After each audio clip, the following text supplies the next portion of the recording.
നല്ല സ്മൂത്ത് വണ്ടി തന്നെ. അയ്യോ നമ്മുടെ വണ്ടി സൂക്ഷിച്ച് നല്ല രീതി നോക്കൂ. പിന്നല്ലാതെ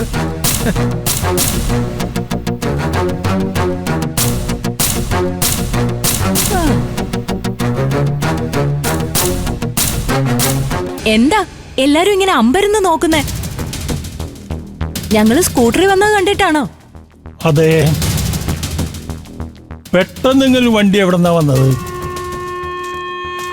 വല്ലവരെയും പറ്റിച്ച് സ്വന്തമാക്കിയതാണെന്ന് അറിയാൻ പാടില്ലല്ലോ.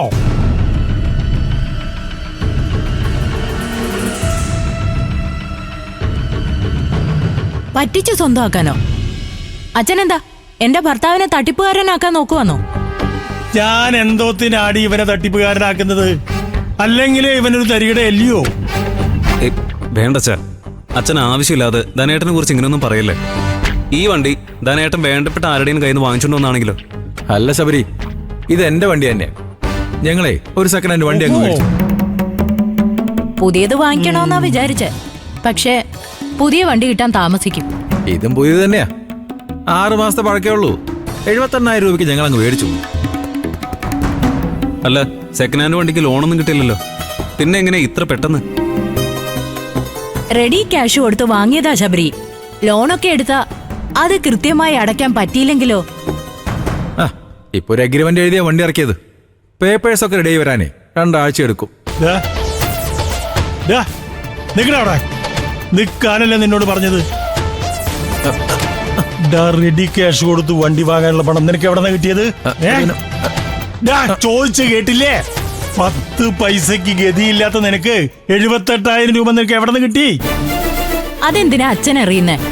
പണ്ടേ ഞാനും എന്റെ ഭർത്താവും നന്നാവുന്നത് അച്ഛന് കണ്ടുകൂടല്ലോ.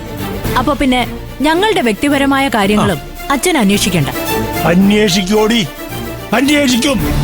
കമ്പനിന്ന് കൊണ്ടുവന്ന 5 ലക്ഷം രൂപയെന്ന് 1 ലക്ഷം രൂപ മോഷിച്ചിട്ടല്ലേ ഇവൻ ഈ വണ്ടി വാങ്ങിയത്?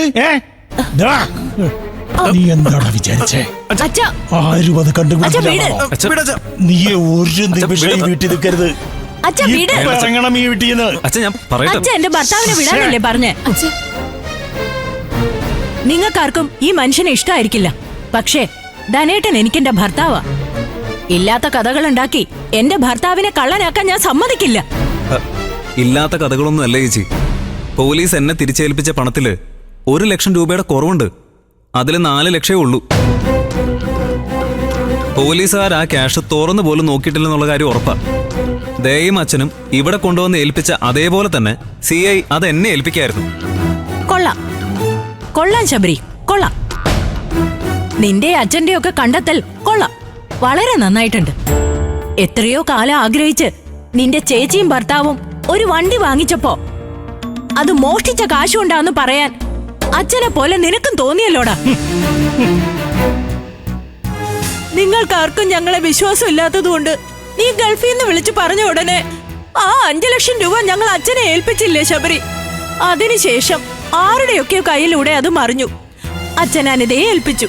അനിത നിന്റെ മുറിയിൽ സൂക്ഷിച്ച പണം ആരും കാണാതെ എടുത്തോണ്ട് പോയി ദയ അവളുടെ വീട്ടിൽ സൂക്ഷിച്ചു. അതിനുശേഷം അത് പോലീസുകാരുടെ കയ്യിലും എത്തിയിട്ടല്ലേ നിനക്ക് തിരിച്ചു കിട്ടിയത്? എന്നിട്ട് അവരെ ആരെയും സംശയിക്കാതെ സ്വന്തം കൂടപ്പിറപ്പിനെയും ഭർത്താവിനെയും സംശയിച്ചല്ലോടാ ശബരി.